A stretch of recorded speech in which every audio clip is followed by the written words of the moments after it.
Michel Benoît. Donc, Bon matin. Bon matin. Court préambule et votre question, M. Benoît. Je vais vous parler de dévaluation ce matin. Au 22 chemin McDonald, on retrouve le compte de La Ronde. La Ronde, son évaluation 2007 était de 99 600 000. Aujourd'hui, l'évaluation au rôle, c'est 50 200 000. Donc, on a coupé de moitié l'évaluation foncière de La Ronde.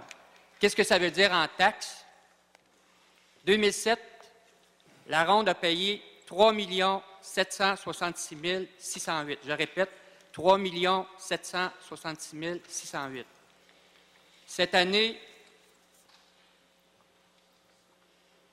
ça c'est le compte 2007, OK? Cette année, en 2012, c'est 3 129 710. Donc, La Ronde a eu un beau cadeau, 600 000 de taxes de moins en 2012, si on compare il y a 5 ans. Maintenant, je vous parle du port de Montréal. L'administration, on appelle ça l'administration portuaire de Montréal. Si vous voulez retrouver ça au rôle d'évaluation, l'adresse est au 6280 Notre-Dame-Est.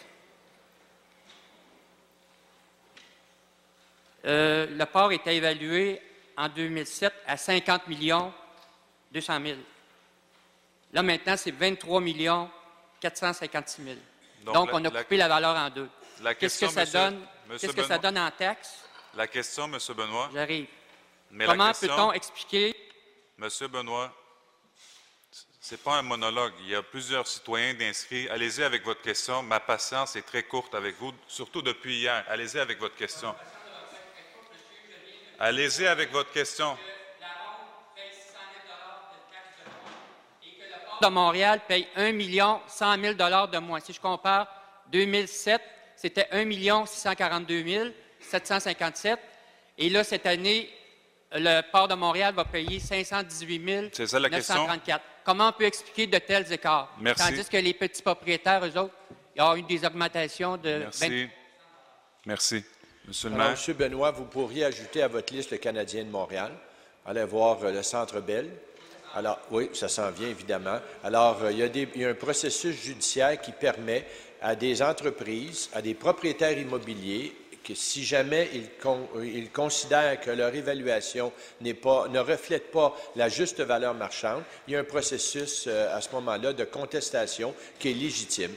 Alors, voilà la réponse à votre question. Et vous pourrez, si vous continuez pour les prochaines années, on a un certain nombre de personnes qui contestent leur évaluation municipale et il y a un tribunal qui porte un jugement. Et dans les cas que vous avez mentionnés, il ne regarde pas uniquement l'ancienne valeur, mais la valeur présente. Quand on revoit un rôle d'évaluation, c'est pour cette raison. Et ça prend en considération également la valeur de l'achalandage de ces sites. Et si vous regardez ce qui se passe présentement, ça explique sûrement la dévaluation qui est légitime dans ce cas-là. On n'est pas là, nous, pour baisser les taxes. On est là certainement pour s'assurer que chaque propriétaire paie la juste valeur de ses taxes.